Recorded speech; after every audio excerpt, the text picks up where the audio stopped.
programa Outras Palavras, um oferecimento Sindiúte MG, Sindicato Único dos Trabalhadores em Educação de Minas Gerais. Olá, veja agora.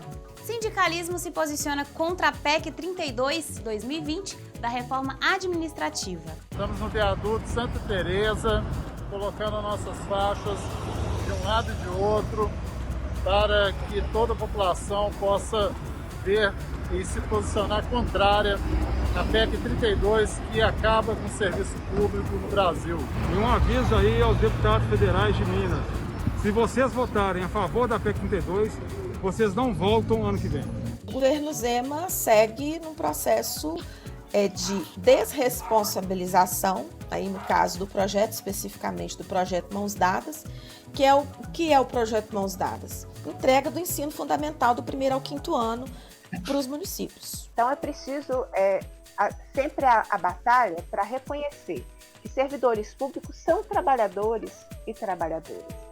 E que, portanto, precisam ter seus direitos reconhecidos como tal. Eu morreria feliz se eu visse o Brasil cheio em seu tempo histórico de marchas.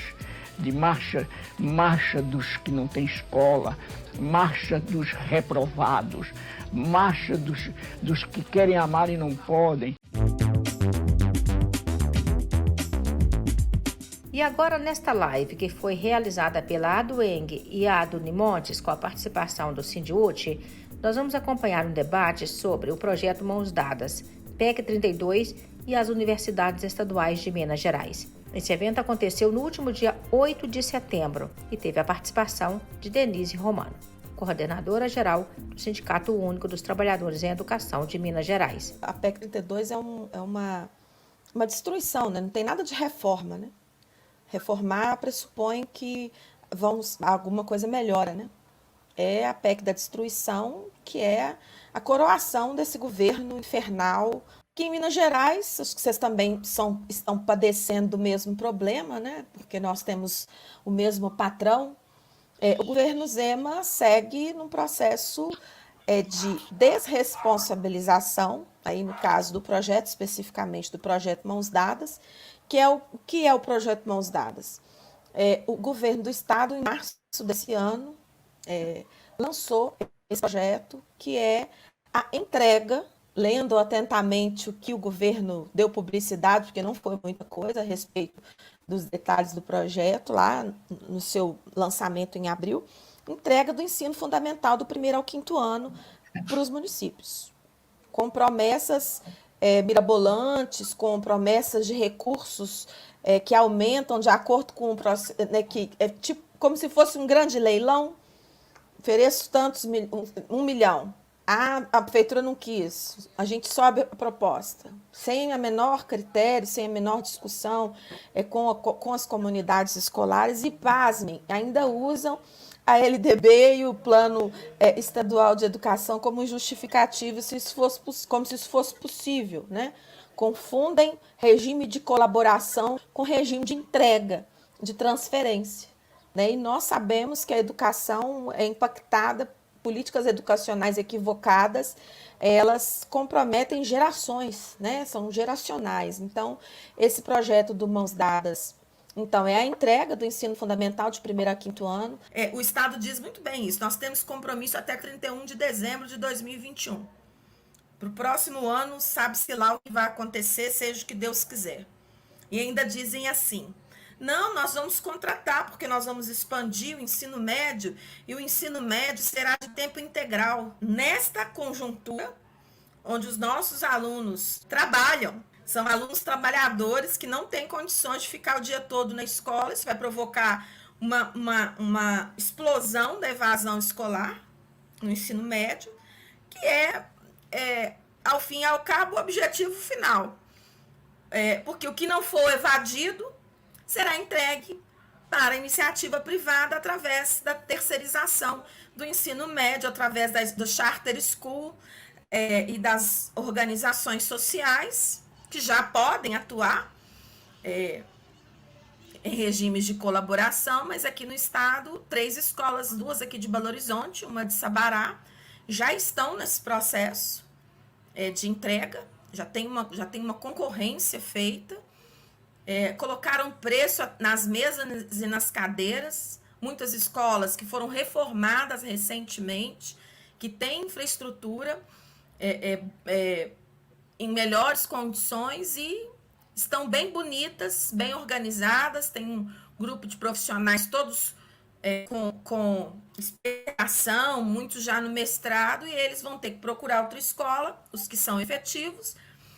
Os contratados terão que se submeter às regras que a empresa estabelecer. É um governo que se preocupa muito com o marketing, muito com as redes sociais, e se preocupa nada, igual a zero, com que tipo de educação está oferecendo para a população do estado. Rumo à CONAP 2022, Conferência Nacional Popular de Educação. Nós vamos acompanhar agora trechos da Conferência Livre Educação Pública no Brasil e em Minas Gerais, que aconteceu no último dia 9 de setembro. Neste evento, tivemos a participação da coordenadora-geral do SINDIUT, Denise Romano. E agora, a gente abre este quadro com a participação de Heleno Araújo, presidente da CNTE, Confederação Nacional dos Trabalhadores em Educação. Pensar ou realizar esta Conferência Livre Educação Pública no Brasil e em Minas Gerais, rumo à CONAP 2022. Tem uma grande importância esse debate dentro da conjuntura que nós estamos vivendo. No entanto, toda essa construção coletiva, toda essa participação social foi golpeada. Foi golpeada em 2016, com a emenda constitucional número 95, que determinou que até 2036 não haverá novos investimentos em educação em nosso país. Esta emenda constitucional 95, ela atacou diretamente o Plano Nacional de Educação 2014 e 2024. 7 anos de existência do PNE, nenhuma meta foram cumpridas para este período. E olha que nós tínhamos 11 metas a serem cumpridas até 2020 e não foram cumpridas. Porque a emenda constitucional 95 ataca a questão fundamental de cumprir a meta, que é a questão do financiamento da educação. Aqui em Minas Gerais, o que nós temos enfrentado no governo Romeu Zema, desde sua origem, desde seu início, são ataques sistemáticos à educação. Primeira ação do governo Zema, já no seu início, foi a suspensão, o cancelamento de um programa de escola de tempo integral e, logo em seguida, um processo de fusão de turmas e de redução do número de vagas dos profissionais para os nossos alunos também. E agora, durante a pandemia, um projeto de municipalização de todo o ensino fundamental, de 1º ao 5º ano aqui no estado. São mais de 50% das matrículas do estado de Minas Gerais estão nessa proposta, que tem sido amplamente combatida pelo sindicato, pelas comunidades, que inclusive utiliza-se de artigos da LDB e quando começamos a criticar o desconhecimento e a opção política de ignorar o plano estadual, conseguiram encontrar justificativas, por mais incrível que isso possa parecer, de que estão cumprindo a LDB com esse processo de municipalização de matrículas da forma como está sendo feita pelo governo do estado.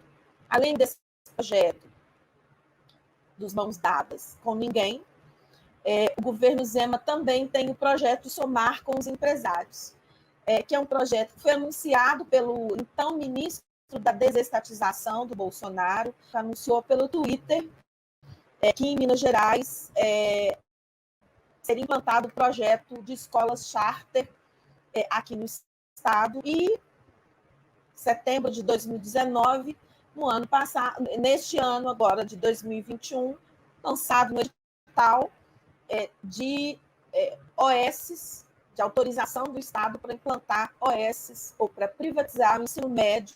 Então, nós temos esses projetos, além de uma diretriz do governo do Estado de reduzir o número de matrículas na educação básica por conta da política gerencial. Os trabalhadores, os estudantes que muitas vezes não têm acesso à educação, inclusive aqueles estudantes que muitas vezes não tiveram acesso à educação quando eram crianças e adolescentes, né? Estão cada dia vendo que as oportunidades se reduzem, escapando mais das suas mãos. São situações, na compreensão nossa do TPENG, que necessitam de ações imediatas por parte do Estado brasileiro, para a retomada de direitos sociais, uma vez que é função, na nossa leitura, do poder público, adotar medidas estruturais, medidas emergenciais, que contemplem ações focalizadas aí nas populações mais vulnerabilizadas, as crianças, os adolescentes, os jovens, os adultos, os idosos, estudantes de nossas escolas públicas, das escolas do setor privado, mas, em especial, aquelas escolas do campo, as escolas dos quilombolas, as escolas dos indígenas, aquelas que estão inseridas nos espaços socioeducativos e nos presídios, né?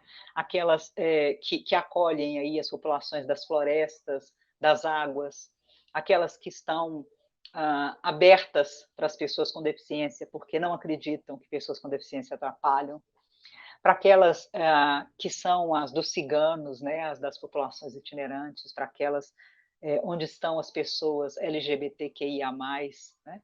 Aquelas das pessoas institucionalizadas. Um outro aspecto que merece um destaque muito grande se refere aí aos profissionais da educação, em especial os professores da educação básica, e também aqueles que trabalham em outras atividades na educação básica, que veem a cada dia, né, os seus direitos de trabalho sendo precarizados. Se torna cada vez mais necessário que nós estejamos juntos aí, portanto, para refletir e para assumir posições com urgência para a garantia desses direitos. Reforma administrativa do governo federal retira direitos dos servidores e destrói os serviços públicos. Servidores e servidoras fizeram pressão em Brasília contra a PEC 32 da reforma administrativa no último dia 15 de setembro. E em Belo Horizonte, a CUT Minas e o Sindiúti fizeram um bandeiraço no viaduto Santa Teresa,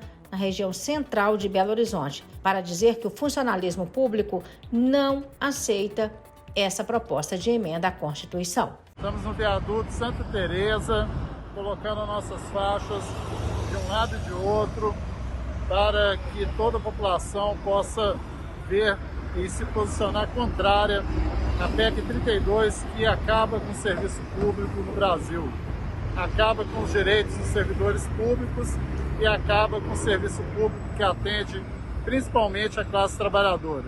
Por isso, hoje é dia de luta em todo o país, e nós aqui em Belo Horizonte estamos na Praça Santa Teresa, dando o nosso recado para a população mineira. E um aviso aí aos deputados federais de Minas. A gente está de olho no que vocês vão fazer no Congresso com relação a essa votação da PEC 32. Uma proposta que acaba com o serviço público brasileiro, acaba com os servidores públicos brasileiros. Se vocês votarem a favor da PEC 32, vocês não voltam ano que vem.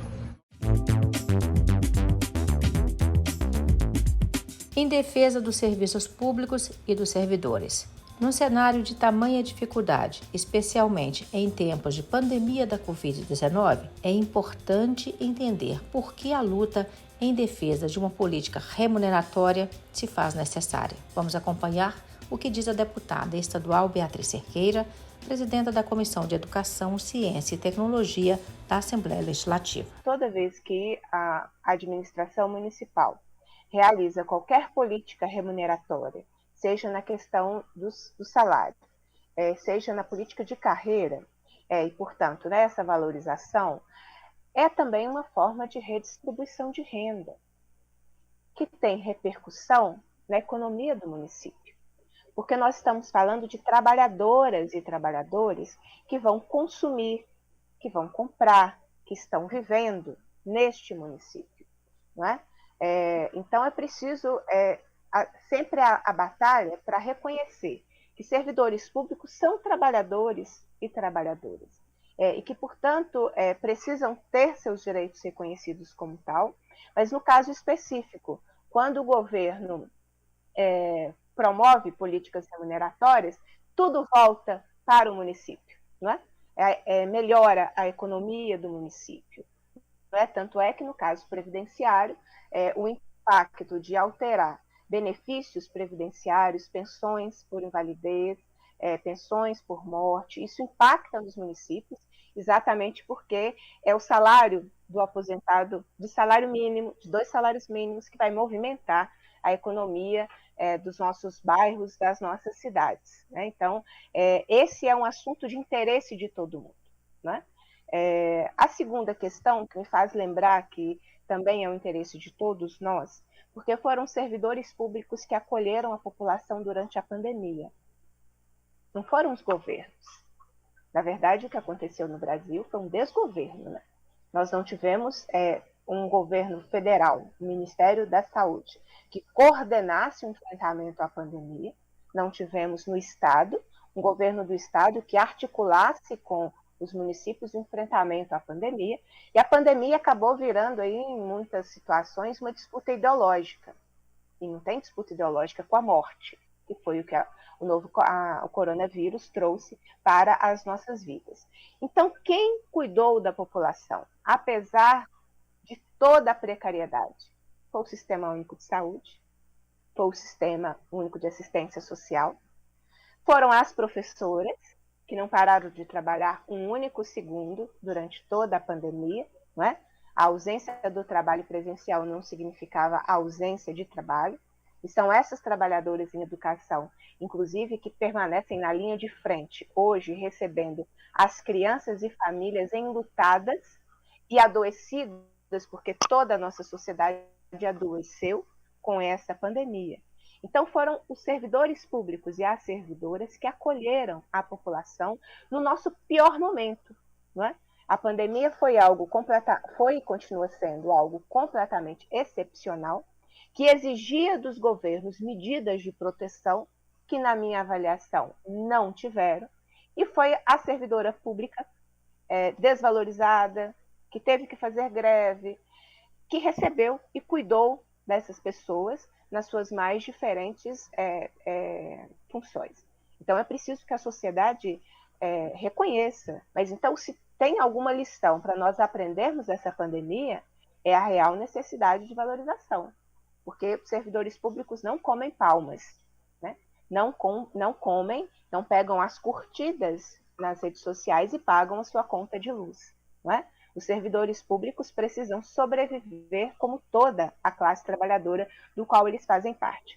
Então, não tenho dúvida de que o governo municipal de Ipatinga está em dívida com os servidores públicos, porque eles fizeram mais do que o seu papel durante a pandemia. Não é possível que a administração pública nunca saiba o que propor aos seus servidores.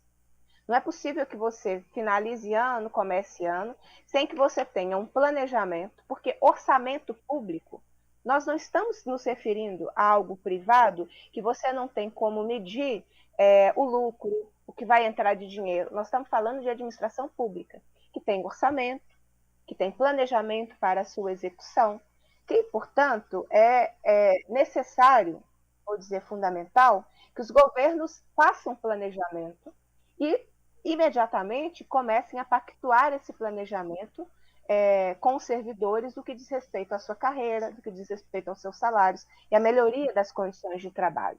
Não é? É inaceitável quando você tem uma política nacional, como é no caso da educação, que tem o piso salarial profissional nacional, você não tenha um gestor municipal que planeje a execução destes reajustes do piso, considerando, inclusive, que agora a gente tem uma política de valorização da educação básica na Constituição Federal, que é o novo Fundeb, uma conquista extremamente importante, né? Então, é muito legítimo todos nós cobrarmos e exigirmos planejamento das administrações públicas, no caso da administração municipal de Ipatinga.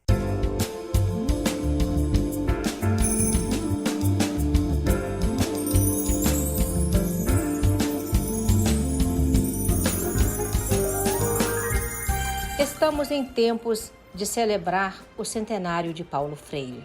Neste momento de ataques incessantes à educação pública, o Sindiúti Minas Gerais reforça que enaltecer a obra e o legado do educador pernambucano, filósofo e patrono da educação brasileira é resistir e lutar em defesa do pensamento crítico, da gestão democrática e da liberdade de cátedra nas escolas. Hoje é a nossa live da resistência, dentro da 25ª Semana Paulo Freire, Ação Cultural para a Liberdade, Paulo Freire e o Esperançar por um Mundo Melhor. Hoje uma live muito especial, com convidados de luta e de resistência, nessa live da resistência. As comemorações da Semana Paulo Freire, que devem acontecer sempre na semana que antecede o dia 19 de setembro, que é quando aniversaria Paulo Freire. Esse ano, de uma maneira muito especial, nós estamos nessa programação, que iniciamos no sábado, exatamente para comemorar 100 anos desse fundamental pensador, professor, intelectual, mas, sobretudo, desse fenomenal ser humano que nós tivemos a grata alegria de ter entre nós. Paulo Freire é daqueles que vive exatamente porque trabalhou com o humano, com a essência, com aquilo que é fundamental. Os seus escritos, todo o seu legado, toda a sua vivência e experiência, é impossível que a gente não perceba o quanto de humano existe ali em tudo aquilo que ele tratou. O Paulo Freire ganhou 41 títulos de doutor honoris causa em todo o mundo. Universidade de Harvard, de Cambridge, Oxford. Todo mundo homenageou e homenageia Paulo Freire. O Paulo Freire é o patrono da educação brasileira. E outro dia, Bia e Neila, eu li uma matéria que o Ministério da Educação esse ano não vai homenagear 100 anos de Paulo Freire, o seu centenário. Eu falei, mas o Ministério da Educação do Bolsonaro não homenagear o Paulo Freire já é uma homenagem ao Paulo Freire, porque realmente receber algo deste governo seria, aí sim, estranho aquilo tudo que Paulo Freire defende. E essa semana, nós vimos aí uma denúncia, semana passada, no Colégio Militar de Belo Horizonte. Vocês acompanharam, né? Estudantes passando mal, obrigados a ficar no sol escaldante, e eles chamando isso de pedagogia. Vê se isso é pedagogia. Só se for pedagogia do oprimido. Paulo Freire é, por votação na Assembleia Legislativa, cidadão honorário de Minas Gerais. Apresentei o requerimento em 2019, cidadania honorária que foi aprovada em 2019. Paulo Freire também tem a sua semana estadual num projeto de lei. Foi isso que eu disse, né? Boas iniciativas a gente copia mesmo, porque a gente tem que se juntar. Então, copiei a iniciativa, né, de que hoje é uma lei em Belo Horizonte e apresentamos projeto de lei na Assembleia Legislativa, que já passou pelas duas comissões, de Constituição e Justiça e de Educação, e é um projeto que está pronto para votação no plenário da Assembleia. As duas comissões favoráveis, né, tanto a Constituição e Justiça quanto a de Educação. Bem, e lá na Assembleia Legislativa também, nós buscamos ocupar o espaço com iniciativas propositivas também, porque o Esperançar, né, que é anunciado no card da nossa live, e é o que toda vez que se fala Paulo Freire, a gente linka, né, com o Esperançar, é também dizer e celebrar boas iniciativas. Então, em 2019, a Assembleia Legislativa teve a oportunidade de apresentar o trabalho de uma escola que tem Paulo Freire como uma referência, que é uma escola municipal, Paulo Freire, aqui em Belo Horizonte. Celebrar o centenário do Paulo Freire é, antes de tudo, a cuidar da nossa memória coletiva, de modo que os opressores não a anulem, invisibilizem e invistam, né, na alienação, porque para esse capitalismo que está aí, aliás, qualquer capitalismo, né, persistir é preciso alienar os sujeitos, tirá-los da sua condição exatamente de sujeitos compreendendo a realidade. É por isso que Paulo Freire é tão atacado, né? Ou tão temido. Eu costumo dizer que eles têm medo de Paulo Freire, porque o Paulo Freire nos lembra sempre que a gente precisa entender, aprender a partir da nossa realidade, né? E quando a gente compreende a realidade, a gente compreende as injustiças, compreende as desigualdades e, portanto, a gente se mobiliza por um mundo melhor do que esse que está aí, né? Então, falar em Paulo Freire antes de tudo, cuidar da nossa... Falar da Semana Paulo Freire antes de tudo, cuidar da nossa memória coletiva. Então, é um exercício importante, por isso a importância da semana, não é? Se você não preserva, se você não disputa essa memória coletiva, a gente tem mentiras contadas muitas vezes e que assumem áreas de verdade. A maior qualidade de Paulo foi essa capacidade enorme de amar, não é? Ultimamente eu tenho dito também que eu acho que uma das grandes qualidades de Paulo, a gente fala de coerência, de generosidade, de tolerância, todas foram grandes qualidades, mas eu quero ressaltar muito essa qualidade que Paulo teve de nunca se lamuriar, de nunca, Paulo disse, eu me nego a apiedar-me de mim mesmo.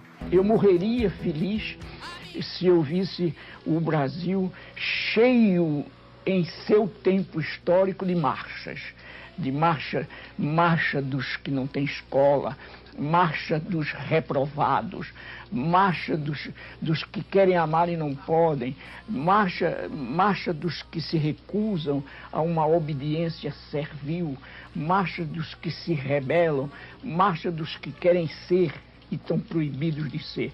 O Sindicato Único dos Trabalhadores em Educação de Minas Gerais convida a todos e todas para acompanharem a programação do centenário do aniversário de Paulo Freire, dias 19 e 20 de setembro. O Sindiúte apoia a realização da atividade virtual promovida por instituições do movimento educacional brasileiro e internacional.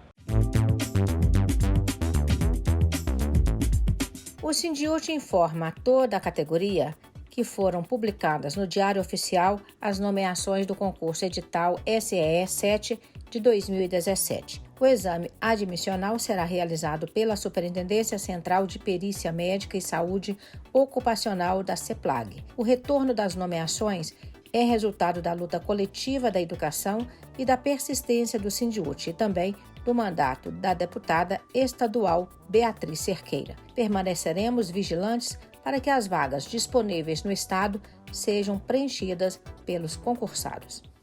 O jurídico do Sindiúte esclarece sua dúvida. O que é e como funciona a LGPD? A LGPD é a Lei Geral de Proteção de Dados.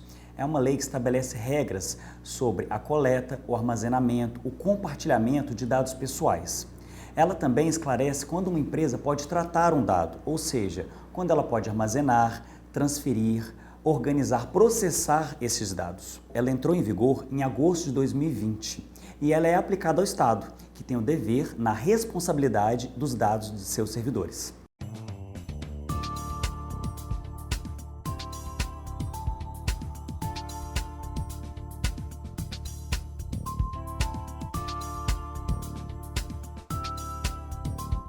Até o próximo sábado. Consegue imaginar o que seria do Brasil nessa pandemia sem o SUS? Sem o atendimento público e gratuito de saúde?